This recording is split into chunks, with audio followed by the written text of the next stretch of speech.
নমস্কার। যুক্তি তর্ক সঙ্গে অর্কই আপনাদের স্বাগত। আপনাদের সঙ্গে আমি অর্কপ্রভ সরকার। একটু পিছন দিকে হাঁটা যাক, ডাউন মেমোরি লেন। 2011 সালে দিদিমণি যখন ক্ষমতায় এলেন তখন রাজ্যের মুখ্য সচিব ছিলেন সমর মুখোপাধ্যায়। বুদ্ধবাবু জমানার একদম শেষ দিকে সমরবাবু মুখ্য সচিব হয়েছিলেন, আগে অর্থ দপ্তরে ছিলেন।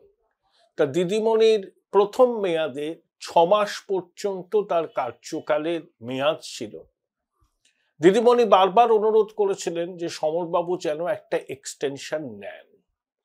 সমরবাবু বোধহয় দূরদ্রষ্টা ছিলেন, বুঝেছিলেন যে দিদিমণির রাজত্বে বেশি দিন মুখ্য সচিব পদে থাকলে যে সম্মানটুকু তিনি অর্জন করেছেন সেই সম্মানটুকু আর তার থাকবে না।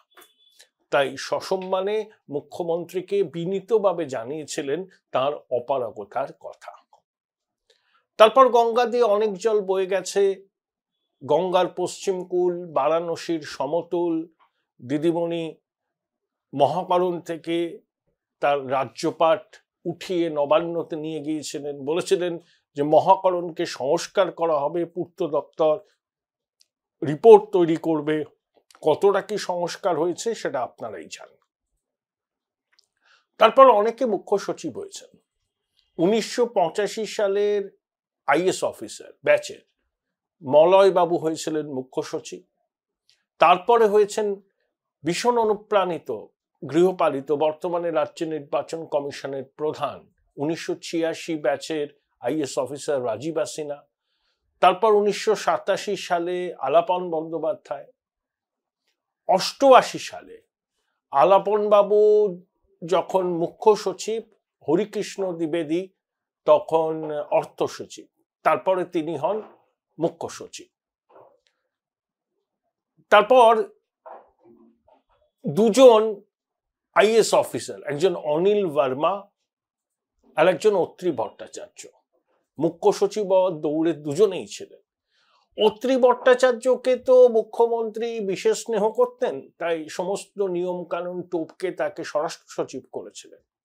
তারপরে বুঝেছিলেন যে অত্রিবাবু তার মনোবাঞ্ছা পূরণ করতে পারবেন না, তা অত্রিবাবু আর প্রমোশন হয়নি। এখন তিনি কোন পদে আছেন আমি ঠিক বলতে পারবো না, রিটায়ার করে গেছেন সম্ভবত। আরেকজন ছিলেন অনিল ভার্মা। অনিল ভার্মা খুব দাপুটে অফিসার, খুব একরক্ষা অফিসার, খুব সৎ অফিসার। স্বাস্থ্য মন্ত্রক এবং খাদ্য মন্ত্রকের দায়িত্বে ছিলেন। দেখুন, সৎ অফিসার বঙ্গেশ্বরীর রাজত্বে বেশি দিন গুরুত্বপূর্ণ পদে থাকতে পারবেন না। তারপর আইন মেনে চলতেন। বঙ্গেশ্বরী রোশানলে পড়ে তাকে ওই দুটো গুরুত্বপূর্ণ মন্ত্রকের দায়িত্ব ছাড়তে হয়। তিনি প্রাণী সম্পদ বিকাশ এবং তারপরে গেজেট দপ্তরে স্থানান্তরিত হন। তারপর বিপি গোপালিকা মুখ্য সচিব হন। তাহলে বিপি গোপালিকা 1989 ব্যাচের আইএস অফিসার। তারপরে আমাদের ইচ্ছা ছিল যে একজন বাঙালি হোক মুখ্য সচিব, অমিতাভ, যার কথা আপনারা শুনছেন, সুব্রত গুপ্ত। তিনি ডাব্লিউবিআইডিসির চেয়ারম্যান ছিলেন, 1990 ব্যাচের আইএস অফিসার। কিন্তু তাকে মুখ্য সচিব না করে 1991 ব্যাচের আইএস অফিসার মনোজ পান্থকে মুখ্য সচিব করলেন দিদিমণি। তা সুব্রতবাবু বিষয়টায় মনক্ষুণ্ণ হয়েছিলেন, কিন্তু আঁচ করেছিলেন যে তার কপালে শিখে ছিড়বে না। তাই তিনি দিদিমণিকে অনুরোধ করেছিলেন যে তাকে অনুমতি দেওয়া হোক, তিনি সেন্ট্রাল ক্যাডারে ডেপুটেশনে যেতে চান। অনেক টালবাহানার পর যখন তাকে অনুমতি দেয়া হলো তখন তার চাকরি জীবনের খুব সামান্য কয়েক মাস রয়েছে। তাই কেন্দ্রীয় সরকারের কোনো গুরুত্বপূর্ণ দপ্তরের সচিব পদে তারা যোগ দেওয়া হয়নি। দক্ষ অফিসার ছিলেন। জগদীপ ধনকর যখন এখানে রাজ্যপাল, নবান্নের খবর যারা রাখেন, আমলা মহলের খবর যারা রাখেন, তারা জানেন যে জগদীপ ধনকরের সঙ্গে সুব্রত বাবুর সুসম্পর্ক গড়ে উঠেছিল। সেটা হয়তো দিদিমণির বিলাত বাজানো হয়েছিলেন সেই জন্য। জগদীপ ধনকরের সঙ্গে সুসম্পর্ক, তিনি বিজেপির লোক, তার সঙ্গে যা মুখ্য সচিব হওয়ার দাবিদার তিনি সুসম্পর্কে চলবেন, এটা দিদিমণি বরদাস্ত করেননি। তাই পরের ব্যাচের আইএস অফিসার মনোজ পান্থকে মুখ্য সচিব করেছিলেন, যে মনোজ পান্থ এখনো দায়িত্বে আছেন। এখন প্রশ্ন হলো, আমি এই কথাগুলো কেন বললাম সেটাই বলছি। তার আগে জানাই যে আপনাদের স্বতঃস্ফূর্ত সহযোগিতা পেয়ে আমি সত্যিই আপ্লুত। আমার এই যুক্তিতর্ক, সঙ্গে অর্ক, এই যে ভেঞ্চার, এটা আমার একক ভেঞ্চার, কয়েকজনের সঙ্গে মিলে করেছে। আপনারা সহায়তা করছেন, সমর্থন করছেন। আপনারা যখন আমার এই প্রতিবেদন দেখেন মোবাইলে বা অন্য কোনো ইলেকট্রনিক ডিভাইসে, তখন সাবস্ক্রাইবার বাটনের পাশে একটা থ্যাঙ্কস বাটন আছে। আপনারা যদি আমার এই ভেঞ্চারের সঙ্গে যদি যুক্ত করতে চান, কন্ট্রিবিউট করতে চান, তাহলে ওই থ্যাঙ্কস বাটনে ক্লিক করতে পারেন। আপনাদের প্রত্যেকটা কন্ট্রিবিউশন আমি কৃতজ্ঞ চিত্তে গ্রহণ করেছি, ভবিষ্যতেও আপনাদের এই সহযোগিতা থেকে বঞ্চিত হব না। এই সুব্রত গুপ্ত অবসর নিয়েছিলেন। হঠাৎ করে আমরা দেখলাম 28শে নভেম্বর শুক্রবার জাতীয় নির্বাচন কমিশন বিজ্ঞপ্তি জারি করে স্পেশাল রোল অবজারভার হিসাবে সুব্রত বাবুকে নিয়োগ করেছেন। তার কাজ হচ্ছে এসআইআর এর প্রক্রিয়া বঙ্গে ঠিকভাবে সম্পাদিত হচ্ছে কিনা, গ্রাউন্ড রিয়েলিটিটা কি, তার ফিডব্যাক নির্বাচন সদনে পৌঁছে দেওয়া, এবং একই সঙ্গে একজন যোগ্য ভোটারের নাম যেন তালিকা থেকে বাদ না যায়, আবার একজন মৃত ভোটারের নাম, মাল্টিপল এন্ট্রি ভোটার, অবৈধ অনুপ্রবেশকারী নাম তুলেছে তালিকায়, তাদের নাম যেন তালিকায় না থাকে। তাহলে 28শে নভেম্বর এই ঘোষণা করলো জাতীয় নির্বাচন কমিশন, যেদিন তৃণমূলের 10 জন সদস্য নির্বাচন সদনে গিয়ে মুখ্য নির্বাচন কমিশনারের সঙ্গে দীর্ঘক্ষণ বৈঠক করলেন। তারা নাকি অনেক দাবি দাওয়া নিয়ে গিয়েছিলেন। নির্বাচন কমিশন যে বক্তব্য তাদের প্রশ্নের জবাবে দিয়েছেন সেটা নাকি একেবারে মিথ্যা বলে ছোটবাবু এক্স হ্যান্ডেলে লিখেছেন। তৃণমূলের দাবিগুলো কি? এক, বাংলাদেশের সঙ্গে ভারতের সীমান্ত শুধু পশ্চিমবঙ্গে নয়, তো ত্রিপুরায়, আসাম, মেঘালয়, এই রাজ্যগুলোর সঙ্গেও আছে। তাহলে বেছে বেছে এসআইআর শুধু বাংলায় করা হচ্ছে কেন? যদি অনুপ্রবেশকারীদের চিহ্নিত করাই এসআইআর এর উদ্যোগ হয়, ওই 3টে রাজ্য কেন বাদ গেল এসআইআর এর থেকে? 2, বলা হচ্ছে যে এসআইআর হবে, এসআইআর একটা নিয়মিত প্রক্রিয়া, কমিশনের এই অধিকার আছে ভোটার তালিকা ঝাড়াই বাছাই করা। তৃণমূল দাবি করছে তাহলে 2024 সালে লোকসভা নির্বাচনেও তো এই তালিকা অনুযায়ী ভোট হয়েছে, এতে যদি ভুয়ো ভোটার তালিকায় থাকে তাহলে যে সরকার নির্বাচিত হয়েছে, সব সরকার, সেগুলো এই ভোটারদের দ্বারা নির্বাচিত, সুতরাং সেই সরকারের তো লেজিটিমেসি নেই, তাহলে এই সরকারগুলোকে ভেঙে দিয়ে আবার নতুন করে ম্যান্ডেট নেওয়া উচিত। 3, বিএলওরা কাজের চাপ নিতে না পেরে আত্মহত্যা করছেন, মৃত্যুবরণ করছেন, এর জন্য দায়ী কমিশন।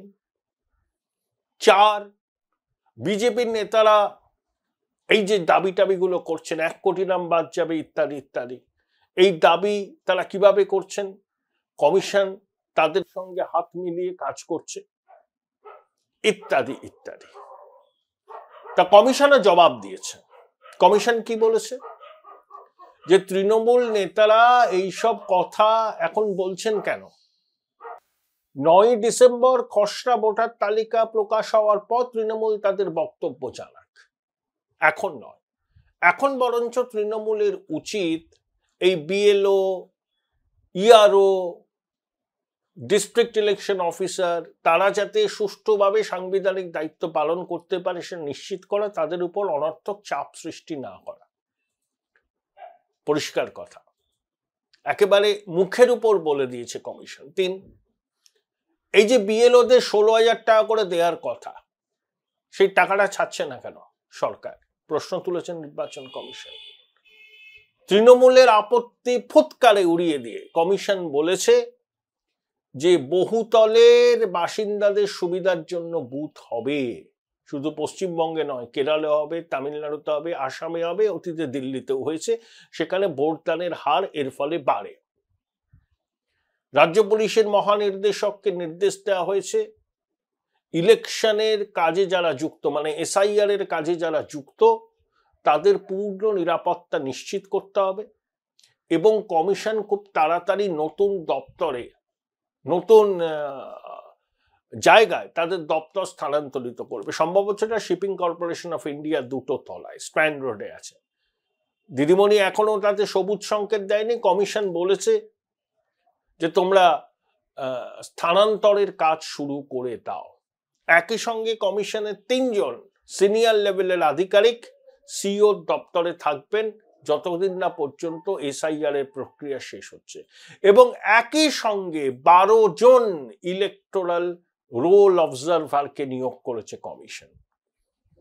দেখুন, আমি যতদূর জানি স্বাস্থ্য দপ্তরের সচিব নারায়ণ স্বরূপ নিগম, জনস্বাস্থ্য কারিগরি দপ্তরের সচিব, তারপরে তথ্য সংস্কৃতি দপ্তরের সচিব শান্তনু বসু, এদের নাম নবান্ন পাঠিয়েছিল যে ইলেকটোরাল রোল অবজারভারের দায়িত্ব তারা পালন করতে প্রস্তুত।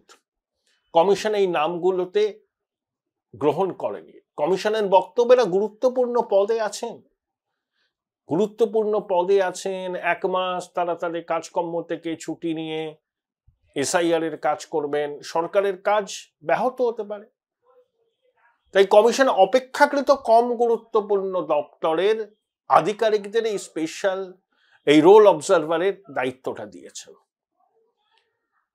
যে যে অফিসারের নাম এই রোল অবজারভারের দায়িত্ব, ইলেকটোরাল রোল অবজারভারের দায়িত্ব দেওয়া হয়েছে, তারা সবাই বঙ্গেশ্বরীর গুডবুকে নেই, বরঞ্চ অনেকেই কোণঠাসা হয়ে আছেন, ভালো পোস্টিংও পাননি।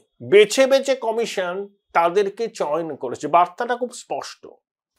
সুব্রত গুপ্তকে স্পেশাল ইলেকটোরাল রোল অবজারভার করা খুবই তাৎপর্যপূর্ণ, যিনি দিদিমণির কারণে মুখ্য সচিব হতে পারেন এবং একই সঙ্গে কেন্দ্রের ডেপুটেশনে গিয়েও ভালো মন্ত্রকের সচিব হতে পারেন, যার সঙ্গে অতীতে জগদীপ ধনকরের সুসম্পর্ক ছিল বলে, হয়তো এখনো আছে, নবান্নের অন্দরের খবর। তাকে স্পেশাল ইলেকটোরাল রোল অবজারভারের দায়িত্ব দেওয়া খুবই তাৎপর্যপূর্ণ।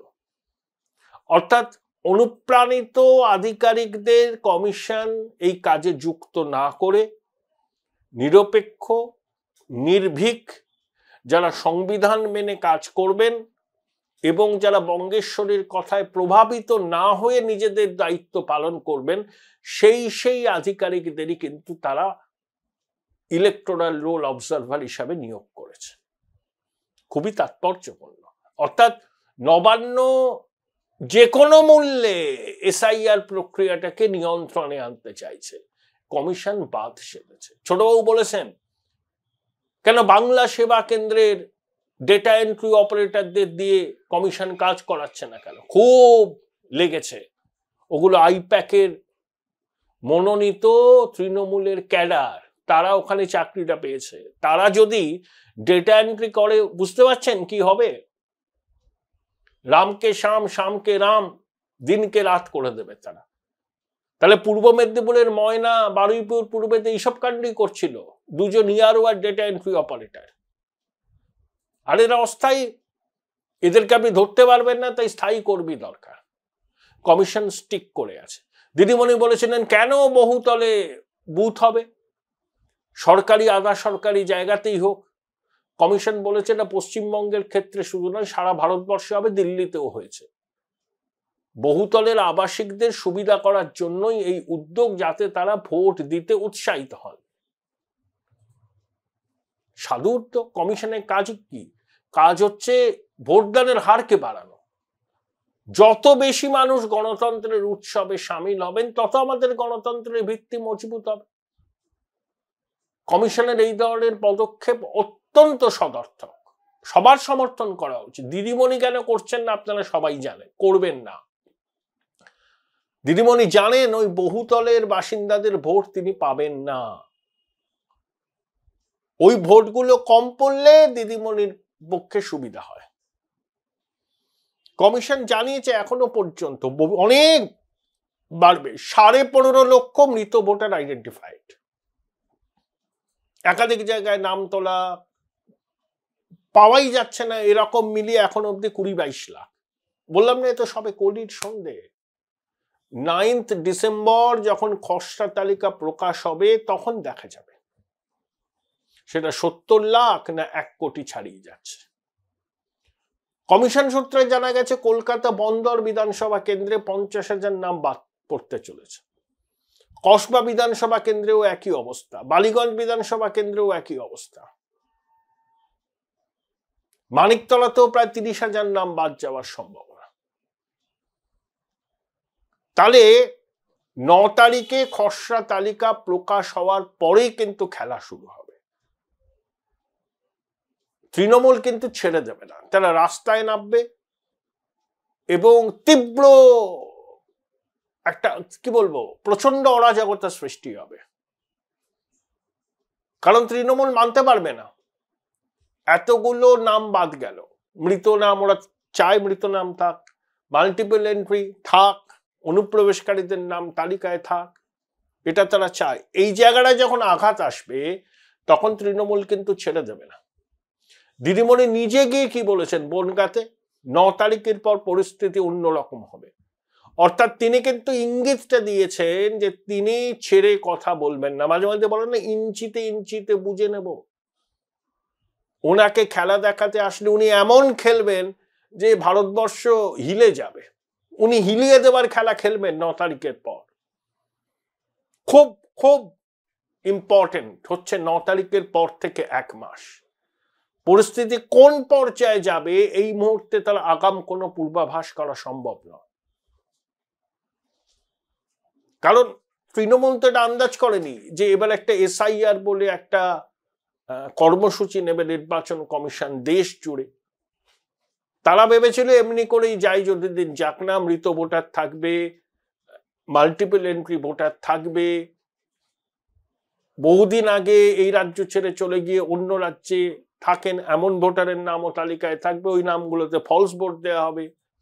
অনুপ্রবেশকারী রোহিঙ্গাদের নাম থাকবে এবং সেই সব মেকানিজমকে কাজে লাগিয়ে আইপ্যাকের সহায়তায় দিদিমণি 4র্থবারের জন্য মুখ্যমন্ত্রী হিসাবে শপথ নেবেন। সেই ছকটা অনেকটা ভেস্তে গেছে। তাকে তৃণমূল গন্ডগোল করেনি? অবশ্যই করেছে। নির্ভুল এসআইআর করা এই রাজ্যে সম্ভব নয়, কিন্তু 80% যদি হয় সেটাও অনেক বড় কথা, সেটাও অনেক বড় কথা। তাহলে তৃণমূলের কোনো আপত্তি শুনছে না কমিশন। দিদিমণির চিঠিতে যে দাবিগুলো করেছিলেন ফুৎকারে উড়িয়ে দিয়েছে।